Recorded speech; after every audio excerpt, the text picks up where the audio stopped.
जम्मू कश्मीर के पहलगाम में हुए आतंकी हमले के बाद से भारत ने पाकिस्तान के साथ सिंधु जल समझौते को खत्म करने का ऐलान कर दिया। इसके अलावा राजनयिक स्तर पर भी कई बड़े बदलाव हुए। इस बीच पाकिस्तान ने भी दबाव में आते हुए भारत के साथ शिमला कराची समझौते समेत अलग अलग द्विपक्षीय समझौतों को तोड़ने की धमकी दी है। तनाव के बीच, या यूं कहें भारी तनाव के बीच, पाकिस्तान के प्रधानमंत्री ने पाकिस्तान सेना को संबोधित किया। अपने ऊपर लगाए गए आतंकवाद के आरोपों को खारिज करते हुए उन्होंने कहा कि पाकिस्तान आतंक की हमेशा से निंदा करता है और आतंक से लड़ने के लिए न जाने कितने बलिदान दिए हैं। ये देखिए, ये पाकिस्तान के प्रधानमंत्री का ये बयान है कि उन्होंने आतंकवाद के खिलाफ बलिदान दिए। शहबाज शरीफ ने कहा कि पहलगाम में जो हुआ वो ब्लेम गेम है, हमें बदनाम करने की कोशिश की जा रही है। शहबाज ने यह भी कहा कि पाकिस्तान की एक इंच की जमीन की रक्षा होगी, शांति हमारी प्राथमिकता है, लेकिन कोई इसको हमारी कमजोरी ना समझे। शहबाज का ये बयान सुनने के बाद पाकिस्तान पर वाकई में हंसी आ रही है और एक तरीके से देखिए तो गुस्सा भी है। हंसी इस बात से कि वो अपने आप को शांति का पुरोधा बता रहा है, वो अपने आप को आतंक के लिए बलिदान करने वाला बता रहा है। इधर पाकिस्तान जहां हाफिज सईद की रैली करा रहा है, खुले मन से भारत को वो ललकार रहा है, वो पाकिस्तान जहां तमाम खूंखार आतंकी हमेशा से पनपे हैं, वो पाकिस्तान जो आए दिन आतंकियों का सहारा लेकर भारत में शांति भंग करता है, वो पाकिस्तान जो पहलगाम में आतंकी भेजता है, निहत्थे पर्यटकों पर हमला करवाता है, वो पाकिस्तान जो हमेशा धार्मिक उन्माद से साजिश रचता है भारत में, वो पाकिस्तान जो कि हमेशा से हमारे देश की शांति को भंग करता रहा है, वो पाकिस्तान आज कह रहा है कि ये ब्लेम गेम हो रहा है। वो पाकिस्तान हमें शांति का पाठ पढ़ा रहा है, जो कि हमेशा से खुद इस तरह के तनाव को पैदा करता रहा है। चलिए आगे बढ़ते हैं, बात करते हैं उन संबंधों की, उन समझौतों की जिन्हें तोड़ने की पाकिस्तान गीदड़ भभकी दे रहा है।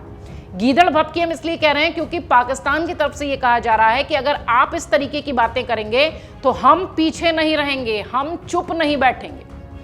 आखिर भारत और पाकिस्तान के बीच अब तक कितने द्विपक्षीय समझौते हुए हैं, ये समझौते किन किन बातों पर हुए हैं, इनके क्या मायने हैं और अगर ये समझौते टूटते हैं तो इन पर क्या असर होगा, ये सब आपको बताते हैं।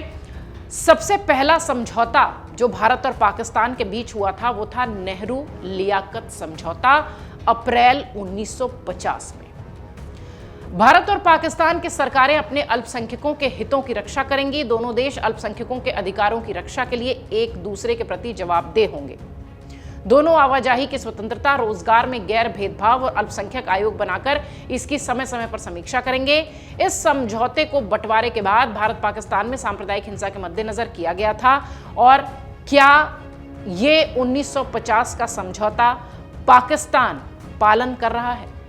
अल्पसंख्यकों की सुरक्षा की जब बात होती है तो निश्चित तौर पर पाकिस्तान के वो हिंदू जो वहां अल्पसंख्यक हैं वो पीड़ित नजर आते हैं। अगला समझौता हुआ था सिंधु जल समझौता, जो कि 19 सितंबर 1960 में हुआ था। इसको भी थोड़ा सा विस्तार दे दें तो भारत और पाकिस्तान के बीच सिंधु जल संधि पर 19 सितंबर 1960 को कराची में हस्ताक्षर हुए थे। समझौता सिंधु नदी और इसकी सहायक नदियों के पानी के इस्तेमाल को लेकर हुआ था, जिसका कि अभी खूब ज्यादा जिक्र हो रहा है क्योंकि इसी संधि को भारत ने तोड़ा है। विश्व बैंक की तरफ से पहल के बाद समझौता करने के लिए भारत पाकिस्तान के बीच अलग अलग स्तर पर 9 साल तक बात चली थी। भारत की तरफ से प्रधानमंत्री जवाहरलाल नेहरू और पाकिस्तान के राष्ट्रपति मोहम्मद अयूब खान ने इस संधि पर हस्ताक्षर किए थे। सिंधु जल समझौते पर रोक लगाए जाने के बाद पाकिस्तान में जल संकट की स्थिति पैदा हो सकती है। पाकिस्तान की 80% खेती योग्य भूमि सिंधु नदी प्रणाली के पानी पर ही निर्भर है। पानी रोके जाने के बाद अन्न संकट की स्थिति उत्पन्न हो जाएगी। सिंधु और उसकी सहायक नदियों पर पाकिस्तान के प्रमुख शहर, बड़े शहर, कराची हो, लाहौर हो, मुल्तान हो, ये सब निर्भर करते हैं। इसलिए इस संधि को तोड़ना पाकिस्तान की कमर तोड़ने जैसा है। एक रणनीतिक जो सूझबूझ है वो भारत ने दिखाते हुए इस पर चोट किया। एक और बड़ा समझौता जो भारत और पाकिस्तान के बीच हुआ था 1971 में, वो था शिमला समझौता। शिमला समझौते के तहत भारत पाकिस्तान के बीच 1971 में जंग के बाद युद्ध विराम के रूप में मान्यता दी गई थी।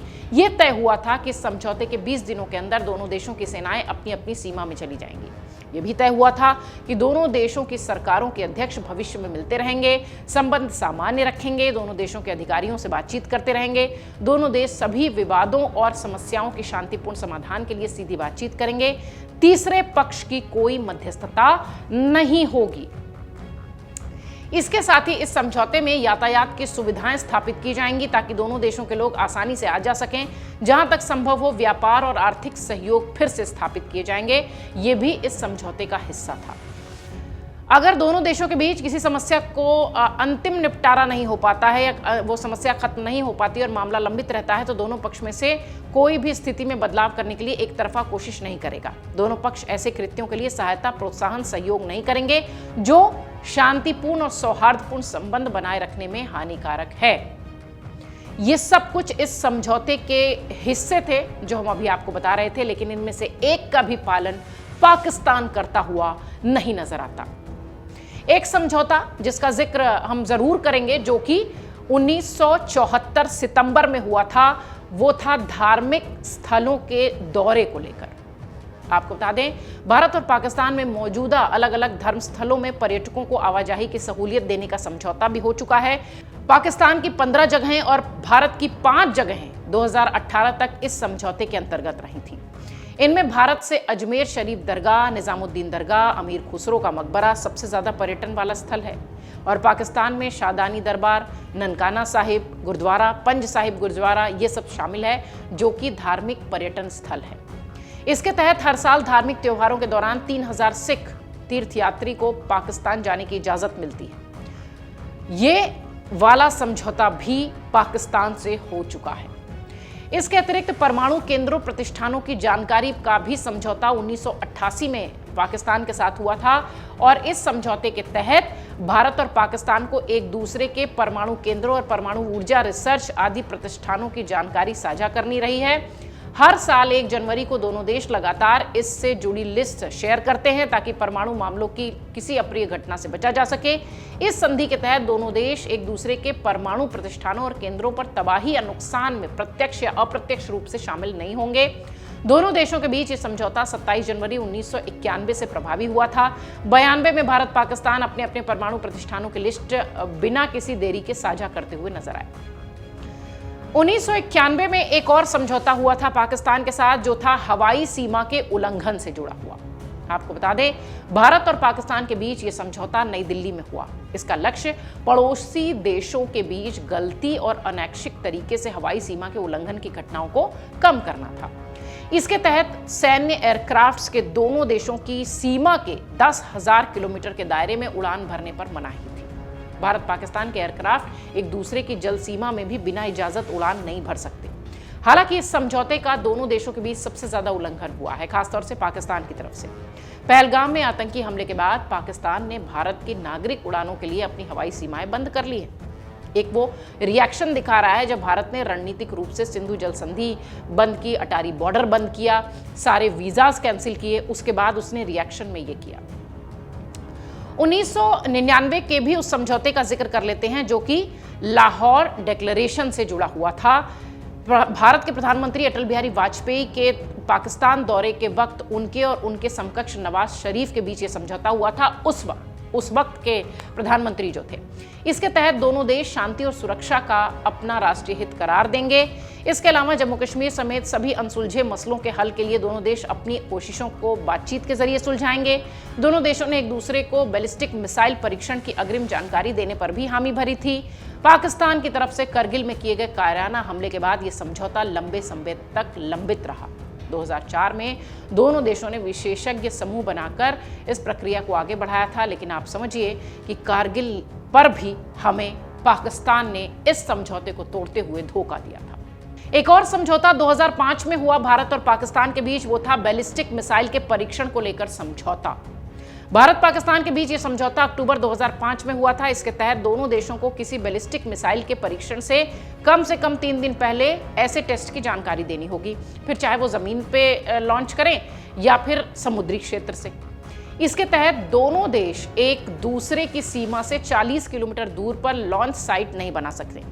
इसके अलावा इनका प्रभावी क्षेत्र भी सीमा से 75 किलोमीटर के दायरे में नहीं होना चाहिए। यह समझौता अब तक कायम रहा है। फिलहाल परमाणु हथियारों से जुड़ी दुर्घटनाओं पर भी एक समझौता पाकिस्तान के साथ हुआ था फरवरी 2007 में, जिसकी जानकारी भी आपको दे दें। इस समझौते के तहत दोनों देशों ने एक दूसरे के परमाणु हथियारों की सुरक्षा के लिए प्रतिबद्धता दिखाई थी। दोनों देश एक दूसरे को अपनी परमाणु दुर्घटनाओं की जानकारी देने और इसके बाद इससे होने वाले रेडियो एक्टिविटी के प्रभाव को रोकने को कम करने के लिए भी जिम्मेदार हुए थे। इतना ही नहीं, परमाणु दुर्घटना की स्थिति में दोनों देशों को ऐसे कदम उठाने हैं जिससे इसका गलत संदेश न जाए। इस संधि का नवीनीकरण लगातार किया गया है। संघर्ष विराम का भी एक समझौता नवंबर 2003 में एलओसी के साथ हुआ था। पाकिस्तान और भारत ने लाइन ऑफ कंट्रोल, नियंत्रण रेखा पर यानी एलओसी पर संघर्ष विराम को लेकर समझौता किया था। हालांकि पाकिस्तान ने समय समय पर भारत के साथ इस समझौते का उल्लंघन ही किया है। भारत सरकार ने भी पाकिस्तान के इन नापाक कोशिशों को मुंहतोड़ जवाब दिया है। ये और इस तरह के तमाम समझौते भारत और पाकिस्तान के बीच हुए हैं, लेकिन पाकिस्तान हर बार अपनी नापाक इरादों और मंसूबों से भारत को चोट पहुंचाता रहा है। लेकिन अब भारत की ओर से यह कह दिया गया है कि बस अब और नहीं।